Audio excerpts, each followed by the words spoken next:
നമസ്കാരം. Out of ഫോക്കസിലേക്ക് എല്ലാ പ്രിയ പ്രേക്ഷകർക്കും സ്വാഗതം. ഇന്ന് നമ്മൾ ആരംഭിക്കുന്നത് തന്നെ സംഭലിൽ നിന്നാണ്. വലിയ ഉദ്വേഗപൂർവമായ നിമിഷങ്ങളാണ് സംഭലിലുണ്ടായത്, കാസിപ്പൂർ അതിർത്തിയിലുണ്ടായത്. സംഭലിലുണ്ടായ വെടിവെപ്പിൽ നമ്മൾ കണ്ടു തന്നെയാണ് നിരപരാധികളാണ് കൊല്ലപ്പെട്ടത്. അവിടെ ആ മേഖല സന്ദർശിക്കാനും അതുപോലെ തന്നെ അവിടെയുള്ള ആളുകളുമായി സംസാരിക്കാനും ഒക്കെയാണ് പ്രതിപക്ഷ നേതാവ് രാഹുൽ ഗാന്ധി ഇന്ന് അങ്ങോട്ട് പുറപ്പെട്ടത്. പക്ഷേ നിരോധനാജ്ഞയുടെ പേര് പറഞ്ഞ് ഗാസിപ്പൂർ അതിർത്തിയിൽ അദ്ദേഹത്തെയും സംഘത്തെയും തടയുകയാണ് UP പോലീസ് ഉണ്ടായത്. ഒടുവിൽ ഓക്കെ ശരി, 5 പേർ വേണ്ട, 5 പേർ ഞങ്ങൾ 5 പേർ മാത്രം മുന്നോട്ട് പൊക്കോളാം എന്ന് അദ്ദേഹം പറയുന്നു. പക്ഷേ സമ്മതിക്കുന്നില്ല. പിന്നീട് ഞാൻ ഒറ്റയ്ക്ക് വന്നോളാം, UP പോലീസിൻ്റെ വാഹനത്തിൽ വന്നോളാം എന്ന് അദ്ദേഹം പറയുന്നു. പക്ഷേ അതും UP പോലീസ് നിരാകരിക്കുകയാണ് ചെയ്യുന്നത്. ഒടുവിൽ 2.5 മണിക്കൂർ നീണ്ട ആ ഒരു പ്രശ്നത്തിനൊക്കെ ഒടുവിൽ അദ്ദേഹം ഡൽഹിയിലേക്ക് മടങ്ങിപ്പോവുകയാണ്. അതിനുള്ളിൽ തന്നെ നമ്മൾ കണ്ടു അദ്ദേഹം ഭരണഘടന ഉൾപ്പെടെ എടുത്ത് സംസാരിക്കുന്നതൊക്കെ നമ്മൾ കണ്ടിട്ടുണ്ടായിരുന്നു. എന്തുകൊണ്ടാണ് ഇങ്ങനെ എന്നാണ് നമ്മൾ ആദ്യം ചർച്ച ചെയ്യുന്നത്. നിഷാദ്, ഒരു ജനപ്രതിനിധി എന്നതിലുപരി രാജ്യത്തിൻ്റെ പ്രതിപക്ഷ നേതാവ് എന്നുള്ള രീതിയിൽ കൂടിയാണ് ഇന്ന് അദ്ദേഹം സംഭലിലേക്ക് പുറപ്പെട്ടത്. ഒരു പ്രതിപക്ഷ നേതാവിന് അവിടെ സന്ദർശിക്കാനുള്ള അവകാശമില്ലേ? അല്ല, ഒന്നാമത്തെ കാര്യം, ഇത്തരം ജനാധിപത്യപരമായ റൈറ്റ്സ് ഒക്കെ ഇന്ത്യയിൽ എല്ലായിടത്തും കീപ്പ് ചെയ്യപ്പെടുന്നുണ്ടോ, അനുവദിക്കപ്പെടുന്നുണ്ടോ എന്നുള്ള ക്വസ്റ്റ്യൻ നമ്മൾ എത്രയോ കാലമായി ചോദിച്ചുകൊണ്ടിരിക്കുകയാണ്. അമൃത, കഴിഞ്ഞ 10 വർഷമായിട്ട് പലയിടത്തും ഇങ്ങനെ സന്ദർശന അനുമതി കിട്ടുന്നില്ല. ഇപ്പോൾ ഹാത്രസിൽ 2 ദലിത് പെൺകുട്ടികളെ റേപ്പ് ചെയ്ത് കൊല്ലുന്നു. അതിനുശേഷം അവരുടെ വീട്ടുകാരുടെ അനുമതി പോലും ഇല്ലാതെ അവരെ രാത്രിയിൽ കൊണ്ട് പോലീസ് ദഹിപ്പിക്കുന്നു, കത്തിച്ചു കളയുന്നു വേണമെങ്കിൽ പറയാം. അത് വലിയ പ്രശ്നമായി മാറിയപ്പോൾ രാഹുൽ ഗാന്ധി എന്ന MP ആണ്. അദ്ദേഹം ഹാത്രസിലേക്ക് പോകാൻ ശ്രമിച്ചു, പക്ഷേ അദ്ദേഹത്തെ വഴി തടയാനുണ്ടായത്. അദ്ദേഹത്തിൻ്റെ ഒരു കേസ് പോലും എടുത്തു, സംഘർഷം ഉണ്ടാക്കാൻ ശ്രമിച്ചതിൻ്റെ പേരിൽ. അപ്പോൾ പാർലമെൻറ്റ് അംഗങ്ങളുടെ ജനാധിപത്യപരമായ ഭരണഘടനാപരമായ അവകാശങ്ങൾ പാലിക്കുന്നതിൽ, അതിനോട് സഹകരിക്കുന്നതിൽ ഇന്ത്യയിലെ ഈ പറയുന്ന BJP ഭരണകൂടങ്ങൾ എന്തുമാത്രം സഹകരിക്കുന്നുണ്ടെന്ന് ചോദിച്ചാൽ നമ്മൾക്ക് നിരാശയാണ് നമ്മുടെ സമീപകാലത്തെ അനുഭവങ്ങൾ മുഴുവൻ. അതുകൊണ്ട് ഇതിൽ അത്ഭുതമൊന്നുമില്ല. എനിക്കിതിനകത്ത് കാണുന്ന ഒരു പ്രധാനപ്പെട്ട സംഗതി, രാഹുൽ ഗാന്ധി വർഗീയ സംഘർഷങ്ങൾ ഉണ്ടാകുന്ന അല്ലെങ്കിൽ വർഗീയമായ താല്പര്യങ്ങൾ വെച്ച് ന്യൂനപക്ഷങ്ങളെ വേട്ടയാടുന്ന ഒരു സ്ഥലത്തേക്ക് സന്ദർശനത്തിനായി പോകാൻ തീരുമാനിക്കുന്നത് വലിയൊരു സംഗതിയായിട്ടാണ് എനിക്ക് തോന്നുന്നത്. സമീപകാലത്ത് പലപ്പോഴായി, പ്രത്യേകിച്ച് മുസ്ലിം മത ന്യൂനപക്ഷങ്ങൾ താമസിക്കുന്ന സ്ഥലങ്ങളിൽ ബുൾഡോസർ രാജ് നടപ്പിലാക്കുക, അവർക്കെതിരായിട്ട് ആസൂത്രിതമായ കലാപങ്ങൾ സംഘടിപ്പിക്കുക, കാലിക്കടത്തിൻ്റെയും മറ്റും പേരിൽ അവരുടെ ആളുകളെ കൊന്നുതള്ളുക, ഇത്തരം സംഗതികൾ ഉണ്ടാകുന്ന സമയത്തെല്ലാം ഉറച്ച പ്രതിപക്ഷ ശബ്ദങ്ങൾ ഇന്ത്യയിൽ ഉണ്ടായി വരുന്നില്ല എന്നൊരു പ്രശ്നത്തെ സത്യത്തിൽ നമ്മളിപ്പോൾ അഭിമുഖീകരിക്കുന്നുണ്ട്. കാരണം ഇത് വർഗീയമായ സംഗതിയാണ്. ഹിന്ദുത്വ വർഗീയ ശക്തികൾ ഒരു വശത്ത് നിന്ന് വലിയ ഓങ്കാരം മുഴക്കാണ്. അപ്പോൾ നമ്മൾ അതിനകത്ത് എന്ത് പൊസിഷൻ എടുക്കണം, ആരുടെ കൂടെ നിൽക്കണം, നീതിക്ക് വേണ്ടി സംസാരിക്കാൻ പറ്റുമോ, അതോ ഇടയിൽ നിൽക്കണോ, അതോ നിശബ്ദത പാലിക്കണമോ എന്ന വലിയ കൺഫ്യൂഷനെ സത്യത്തിൽ കോൺഗ്രസിൻ്റെ നേതൃത്വത്തിലുള്ള പ്രതിപക്ഷം അനുഭവിക്കുന്നുണ്ടായിരുന്നു. അതുകൊണ്ടാണ് നമ്മൾ ന്യൂഹിൽ രാഹുൽ ഗാന്ധിയെ കാണാതിരുന്നത്. അതുകൊണ്ടാണ് ഡൽഹിയിൽ കെട്ടിടങ്ങൾ പൊളിച്ചപ്പോൾ അവിടെ ബൃന്ദാക്കാരായിട്ട് മാത്രമേ ഒന്നുള്ളൂ രാഹുൽ ഗാന്ധി വരാതിരുന്നത്. പലയിടത്തും അദ്ദേഹത്തിന് പോകാൻ കഴിയുമായിരുന്ന സ്ഥലങ്ങളിൽ അദ്ദേഹം പോവുകയോ മതനിരപേക്ഷതയുടെയും ന്യൂനപക്ഷ അവകാശങ്ങളുടെയും ശബ്ദം അദ്ദേഹത്തിന് ഉയർത്തിയില്ല. പക്ഷേ ഇവിടെ അദ്ദേഹം പോകാൻ തീരുമാനിച്ചു എന്ന് പറയുന്നത് വലിയ കാര്യമാണ്. കാരണം ഒരു മുസ്ലിം മസ്ജിദ്, അതായത് നൂറ്റാണ്ടുകൾ പഴക്കമുള്ള ഒരു മുസ്ലിം മസ്ജിദിൻ്റെ അടിയിൽ ഹിന്ദു ക്ഷേത്രത്തിൻ്റെ അവശിഷ്ടങ്ങളുണ്ട്. അത് ഞങ്ങൾക്ക് പൊളിച്ചു മാറ്റണം എന്ന ഉദ്ദേശത്തോടെ ഒരു രാഷ്ട്രീയ പദ്ധതിയുമായി വരുന്ന ആളുകൾ ഒരു സംഘർഷം ഉണ്ടാക്കുന്നു. ആ സംഘർഷത്തിൽ പോലീസ് വെടിവെക്കുന്നു, 6 മുസ്ലിം ചെറുപ്പക്കാരെ കൊല്ലുന്നു. ആ സ്ഥലം സന്ദർശിക്കുക, കൊല്ലപ്പെട്ടവരുടെ കുടുംബാംഗങ്ങളെ കാണുക, സംഘർഷം ഉണ്ടാവരുതെന്ന്, മനുഷ്യർ ഒന്നിച്ചു നിൽക്കണമെന്നും പറയാൻ രാഹുൽ ഗാന്ധി ഇറങ്ങി വരുന്നത് കുറച്ചുകൂടി പുതിയതാണ്. മണിപ്പൂരിലെ ഒന്നും പോലെയല്ല. മണിപ്പൂരിലേത് കുറച്ചുകൂടി ഡിഫറൻ്റ് ആയിട്ടുള്ള സിനാരിയോ ആണ്. ഇവിടെ എന്ന് വെച്ചാൽ മുസ്ലിം മൈനോറിറ്റീസ് ആക്രമിക്കപ്പെടുന്ന ഒരു കൃത്യതയുള്ള കേസാണ്. അപ്പോൾ അതിനകത്ത് അദ്ദേഹം ഇറങ്ങി പുറപ്പെടാൻ തീരുമാനിക്കുന്നത് ഒരു ശുഭകരമായ കാര്യമാണ്. ഈ ക്ഷേത്രങ്ങളെ മുൻനിർത്തിക്കൊണ്ടുള്ള ഡിവിസീവ് അജണ്ടകൾക്ക് മുമ്പിൽ നമ്മൾ പതറി നിൽക്കുകയല്ല വേണ്ടത്.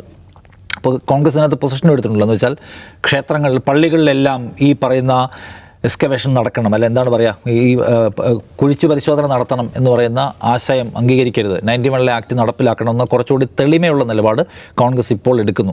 ബാബരി മസ്ജിദിൻ്റെ എപ്പിസോഡിൽ കുറ്റകരമായ പ്രതിസ്ഥാനത്ത് നിൽക്കുന്ന കോൺഗ്രസ് ഇപ്പോൾ മാറിയ കാലത്ത് പുതിയ സമീപനം സ്വീകരിക്കുന്നത് ശുഭകരമാണെന്നാണ് എനിക്ക് തോന്നുന്ന ഒരു കാര്യം. അപ്പോൾ രാഹുൽ ഗാന്ധിയെ സംബന്ധിച്ച് ഇന്നിപ്പോൾ അദ്ദേഹം പെർമിഷൻ കിട്ടും, അദ്ദേഹത്തിന് അവിടെ പോയി സന്ദർശനം നടത്തി മടങ്ങി വരാമെന്നും അദ്ദേഹം വിചാരിച്ചിട്ടുണ്ടാവില്ല. കാരണം ഒന്നാമത് അവിടെ നിരോധനാജ്ഞയാണ്. പിന്നെ യോഗി അവിടെ നടക്കുന്ന, ഉത്തർപ്രദേശിൽ നടക്കുന്ന ഇത്തരം ലഹളകൾ, സംഘർഷങ്ങൾ, കലാപങ്ങൾ, ഈ സ്ഥലങ്ങളിലൊന്നും പ്രതിപക്ഷത്തിൻ്റെ ഏതെങ്കിലും നേതാക്കൾ വന്ന് സന്ദർശിക്കുക, അവർ മാനവികതയെക്കുറിച്ച് സംസാരിക്കുക, ആളുകളെ ചേർത്ത് പിടിക്കുക, ആളുകളുടെ പ്രതികരണം കേൾക്കുക, എന്നിട്ട് മാധ്യമങ്ങളോട് സംസാരിക്കുക, ഇങ്ങനെ ഒരു സീൻ ആഗ്രഹിക്കുന്നില്ല, അതിന് സമ്മതിക്കുകയും ചെയ്യുന്ന രീതി അദ്ദേഹത്തിനില്ല. അതുകൊണ്ട് പോകാൻ കഴിയുമെന്ന് രാഹുൽ ഗാന്ധിയും പ്രതീക്ഷിച്ചിട്ടുണ്ടാവില്ല. ഞാൻ കരുതുന്ന രാഹുൽ ഗാന്ധിയുടെ ടീമിൻ്റെ എന്ത് പ്ലാൻ പോകുന്നു, അവർ ഗാസിപ്പൂർ ബോർഡറിൽ ചെല്ലുന്നു. അവിടെ ചെല്ലുമ്പോൾ എന്തായാലും യോഗിയുടെ പോലീസ് തടയും, പരമാവധി പോലീസുമായിട്ട് നെഗോഷിയേറ്റ് ചെയ്യുന്നു. എന്താ സംഭവിക്കുക എന്നുള്ളത്. അപ്പോൾ എന്താണ് സംഭവിക്കുക എന്ന് അവർക്ക് അറിയാമായിരുന്നു. പക്ഷേ രാഹുൽ ഗാന്ധി ഇപ്പോൾ കമ്മ്യൂണിക്കേറ്റ് ചെയ്തിട്ടുള്ള മെസ്സേജ് എന്താണ്? ഈ പറയുന്ന സംഭാലിലേക്ക് പോകാൻ ഞാനും എൻ്റെ ടീമും ആഗ്രഹിച്ചിരുന്നു. ഞങ്ങൾ അതിനുവേണ്ടി പരമാവധിയായ പരിശ്രമം നടത്തി നോക്കിയിട്ടുണ്ട്. ബട്ട് ഈ BJP ഗവൺമെൻറ്റും അവരുടെ പോലീസും ഞങ്ങളെ തടഞ്ഞു, ഞങ്ങൾക്ക് തിരിച്ചു പോരേണ്ടി വന്നു എന്ന് മെസ്സേജ് കൊടുത്തു. അവിടെ പോകേണ്ടി വന്നില്ല, പറ്റിയ അദ്ദേഹം പോകുന്നു വെച്ചാൽ പോകാൻ ഉദ്ദേശം ഉണ്ടായിരുന്നില്ല എന്ന് വ്യാജമാണെന്നല്ല ഞാൻ പറഞ്ഞത്. പക്ഷേ ആ മെസ്സേജ് അവർ കൊടുത്തു. അതുകൊണ്ടാണ് ഇന്നലെ നിരോധനം ഉണ്ടായിട്ട് കൂടി അദ്ദേഹം പാതി വഴിയിൽ വരെ വരികയും പരമാവധി അതിനുവേണ്ടിയുള്ള ശ്രമം നടത്തുകയും ചെയ്തിട്ടുള്ളത്. അതാണ് എൻ്റെ ഒരു പാർട്ട്. അപ്പുറത്തേത് ഒരു സംഗതി ഉള്ളത്, ഈ ക്ഷേത്രങ്ങളെ മുൻനിർത്തി ഉണ്ടാക്കുന്ന കലാപങ്ങൾ എന്തിനാണ്? നമ്മൾ നേരത്തെയും പറഞ്ഞതാണ്, ഉത്തർപ്രദേശിനെ സംബന്ധിച്ച് ഉത്തർപ്രദേശിൽ വലിയ തോതിൽ അടിത്തറ നഷ്ടപ്പെടുന്നുവെന്ന ഭീതി BJPയെ ഭരിച്ചുകൊണ്ടിരിക്കുന്നു എന്ന് മാത്രമല്ല, അവിടുത്തെ ഏറ്റവും പോപ്പുലർ ലീഡർ എന്ന നിലയ്ക്കുള്ള തൻ്റെ ആധിപത്യം നഷ്ടപ്പെടുന്നുവെന്ന് യോഗി ആദിത്യനാഥ് വിചാരിക്കുന്നു. അപ്പോൾ എന്തെങ്കിലും ഗിമ്മിക്കുകൾ പോരാ, മനുഷ്യരെ നിരന്തരമായി അകറ്റി നിർത്തുന്ന മുറിവുകൾ ഉണ്ടാക്കണമെന്ന് വിചാരിച്ചുകൊണ്ട് പുതിയ പള്ളികൾ, പുതിയ കേസുകൾ ഉണ്ടാക്കുന്നു, അതിൻ്റെ പേരിൽ സംഘർഷം ഉണ്ടാക്കുന്നു. സൗഹൃദത്തോടെ ജീവിക്കുന്ന മനുഷ്യരെ എന്നേക്കുമായി അകറ്റുക എന്ന് പറയുന്ന ഒരു പുതിയ അവരുടെ സ്ഥിരം ടൂൾ എടുത്ത് പ്രയോഗിക്കുകയാണ്. പക്ഷേ എനിക്ക് ഒരു കാര്യത്തിൽ സംശയമുണ്ട് അമൃത, അത് എന്തുമാത്രം വർക്ക് ചെയ്യുന്നുള്ള കാര്യത്തിൽ. കാരണം ബാബരി മസ്ജിദ് പൊളിച്ച സ്ഥലത്ത് ഒരു ക്ഷേത്രം ഉണ്ടാക്കിയതിൻ്റെ പ്രൗഢി മുന്നിൽ നിർത്തിക്കൊണ്ട് ഞങ്ങൾക്ക് അതിൻ്റെ വോട്ട് വേണമെന്ന് ആവശ്യപ്പെട്ടിട്ട് ജനം അത് കൊടുത്തില്ല എന്ന് മാത്രമല്ല, ആ ക്ഷേത്രം ഉയർന്നു പൊങ്ങിയ മണ്ഡലത്തിലടക്കം BJP തോറ്റുപോയിട്ടുണ്ട്. അപ്പോൾ ഈ ക്ഷേത്രങ്ങളെ, ആരാധനാലയങ്ങളെ മുൻനിർത്തിക്കൊണ്ടുള്ള വിഭജനാശയങ്ങളോട് ജനങ്ങൾക്ക് എന്തുമാത്രം പ്രതിപത്തി ഇപ്പോൾ ഉണ്ട്. ഒരു പ്രത്യേക ഇപ്പം മെജോറിറ്റി ഭൂരിപക്ഷ സമുദായത്തിന് എപ്പോഴും ആരാധനാലയങ്ങളെ ചൊല്ലിയുള്ള കലഹത്തിൽ കുരുക്കിയിടാമെന്ന് വിചാരിക്കുന്നില്ല. ഞാൻ വിചാരിക്കുന്നില്ല. അതിൻ്റെ ഒരു കാലം കഴിഞ്ഞിട്ടുണ്ടാവും. കാരണം ആളുകൾക്കും അടുക്കുമല്ലോ. എല്ലാ പള്ളികളും പിടിച്ചെടുത്ത് നമ്മുടെ ക്ഷേത്രവാക്കലാണ് നമ്മുടെ അജണ്ട എന്ന് വിചാരിക്കുന്ന ഒരു സാധാരണ ഹിന്ദു ഉണ്ടോ? അവർക്ക് ജീവിക്കാനുള്ള പ്രശ്നങ്ങളുണ്ട്. അവരുടെ ജീവിത പ്രശ്നങ്ങൾ മുന്നിൽ നിൽക്കെ കഴിഞ്ഞ ഒരു 10 വർഷത്തെ മോദി റെജീമിൻ്റെ ഹിന്ദുത്വയുടെ ആവേശത്തിൻ്റെ ഒരു സംഗതി കഴിഞ്ഞു. ഇനിയും കുറച്ചുകൂടെ ആളുകൾ റിയലിസ്റ്റിക് ആവുകയാണ്. അതാണ് ഈ തെരഞ്ഞെടുപ്പിൽ നമ്മൾ കണ്ടത്. അതുകൊണ്ട് സംഭാലിനെ മുൻനിർത്തിക്കൊണ്ട് ഇന്ത്യയിലാകമാനം, ബാബരി മസ്ജിദ് ഇന്ത്യയിലാകമാനം വലിയ വിഭജനം ഉണ്ടാക്കിയതാണ്. പ്രത്യേകിച്ച് ഉത്തർപ്രദേശിലാണെങ്കിലും ഏതെങ്കിലും തരത്തിലുള്ള ഒരു ഡിവിഷൻ ഉണ്ടാക്കി മറ്റെല്ലാ ജീവിത പ്രശ്നങ്ങളെയും മറികടന്നുകൊണ്ട് പഴയ നെറേറ്റീവ് നിലനിർത്തി BJPക്ക് ജയിച്ചേ പോകാൻ കഴിയുന്ന ഒരു സാഹചര്യം ഇന്ത്യയിൽ ഇപ്പോൾ നിലനിൽക്കുന്നുണ്ടെന്ന് ഞാൻ വിചാരിക്കുന്നില്ല. അതുകൊണ്ട് രാഷ്ട്രീയ പദ്ധതി നിലയ്ക്കും ഈ രാഹുൽ ഗാന്ധിയെപ്പോലുള്ള ആൾക്കാരെ തടഞ്ഞാലും യോഗിക്ക് വിചാരിച്ചിടത്തേക്ക് എത്താൻ പറ്റുമെന്ന് ഞാൻ സംശയിക്കുകയാണ്. അജിംസ്, ഇപ്പോൾ നിഷാദ് പറഞ്ഞതുപോലെ തന്നെ അത്തരത്തിലുള്ള പേടി തന്നെയാണ് ഇന്ന് ആ ഗാസിപ്പൂർ അതിർത്തിയിൽ നമ്മൾ കണ്ടത്. കാരണം പ്രധാനപ്പെട്ട നമ്മുടെ മുന്നിലുള്ള ചോദ്യം എന്ന് പറഞ്ഞാൽ ഇവരാരെയാണ് ഭയക്കുന്നത്, എന്തിനെയാണ് ഭയക്കുന്നത്? കാരണം ഇപ്പോൾ ശൈത്യകാല സമ്മേളനം നടന്നുകൊണ്ടിരിക്കുകയാണ്, നമുക്കറിയാം. അപ്പോൾ ഇത്തരത്തിലുള്ള വിഷയങ്ങൾ പാർലമെന്റിൽ ഉന്നയിച്ച് മുന്നോട്ട് പോകാൻ കഴിയും പ്രതിപക്ഷത്തിന്. ആ ഒരു പേടിയാണോ BJPക്കുള്ളത്? അല്ല, ഈ കഴിഞ്ഞൊരു 10 വർഷമായിട്ട് രാജ്യത്ത് ഒരുപാട് കലാപങ്ങൾ നടന്നിട്ടുണ്ട്.